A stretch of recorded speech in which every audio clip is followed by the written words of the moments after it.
Bollywood hero Saif Ali Khan మీద దాడి జరగడం, 6 కత్తిపోట్లు, 3 చోట్ల చాలా లోతుల్లోకి కత్తులు దిగినాయట.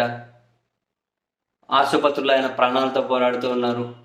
సర్జరీ అయ్యేంత వరకు మేమేం చెప్పలేమని చెప్పి చెబుతూ ఉన్నారు. ఇదంతా చాలా షాకింగ్ న్యూస్. ఆయన ఇంట్లో అంటే విషయం ఏంటంట, ఆయన ఇంట్లోకి దొంగలు చొరబడ్డారట. ఆయన ఇంట్లో ఉన్నటువంటి వాళ్ళు ఎవరైతే ఉంటారో సెక్యూరిటీ రిలేటెడ్, వాళ్ళతో పాటు సైఫ్ అలీ ఖాన్ కూడా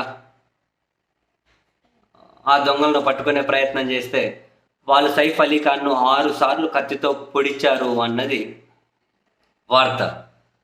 అయితే 6 సార్లు దొంగలు కత్తితో పొడిచారు అనే దాని కింద రకరకాల షాకింగ్ డిస్కషన్ అయితే జరుగుతూ ఉంది. సైఫ్ అలీ ఖాన్ అంటే అంత విఐపి, పెద్ద సెలబ్రిటీ, డెఫినెట్లీ సెక్యూరిటీ ఉంటారు, గేట్లు దాటుకోవాలి, సీసీ కెమెరాలు ఉంటాయి, సెక్యూరిటీ ఉంటారు. వాళ్ళందరినీ దాటుకొని సైఫ్ అలీ ఖాన్ ఉన్న వరకు వీళ్ళు ఎలా వెళ్ళారు, సైఫ్ అలీ ఖాన్ మాత్రమే కత్తిపోటు ఎట్లా పొడిచారు, ఇది దొంగల పనా లేకపోతే ఏమైనా కుట్ర కోణం ఉందా అని చెప్పి ఒక చర్చ అయితే జరుగుతుంది. దొంగల పనా లేకపోతే కుట్ర కోణం ఉందా, అసలు 6 కత్తిపోట్ల వెనక ఏం జరుగుతుంది అని పోలీసులు అయితే ఇప్పటికిప్పుడు ఏం చెప్పలేమంటున్నారు.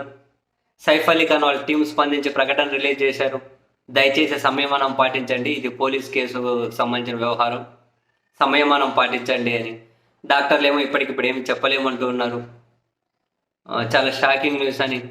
జూనియర్ ఎన్టీఆర్ తాను హీరోగా నటించిన దేవరలో సైఫ్ అలీ ఖాన్ ప్రతినాయక పాత్ర పోషించారు.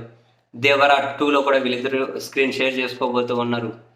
సో జూనియర్ ఎన్టీఆర్ ట్వీట్ చేసి చాలా షాకింగ్గా ఉంది, నమ్మలేకపోతున్నా. సైఫ్ అలీ ఖాన్ సార్ మీద అటాక్ అంటేనే నేను అసలు ఈ షాక్ నుంచి కోలుకోలేకున్నా, సార్ త్వరగా కోలుకోవాలి అని చెప్పి జూనియర్ ఎన్టీఆర్ కూడా ట్వీట్ పెట్టి స్పందించారు. సో ఏం జరిగిందో తెలియట్లే. దొంగలు నేరుగా వెళ్ళి సైఫ్ అలీ ఖాన్ మీద 6 కత్తిపోట్లు లోపలికి దూరేంత వరకు అంత కసిగా ఎందుకు పొడిచారు, సెక్యూరిటీ ఏమయ్యారు, అసలు ఎట్లెళ్ళగలిగారు అంత అసలు చాలా షాకింగే. ఏదో కుట్ర కోణం మీద చర్చ జరుగుతూ ఉంది. వాట్ అనే సంగతి సరే పోలీసులే తేల్చాలి. ఆయన పాపం కోలుకోవాలి అని మనం కోరుకోవడం తప్ప ప్రస్తుతానికి అంతకు మించి డిస్కస్ చేయలేం.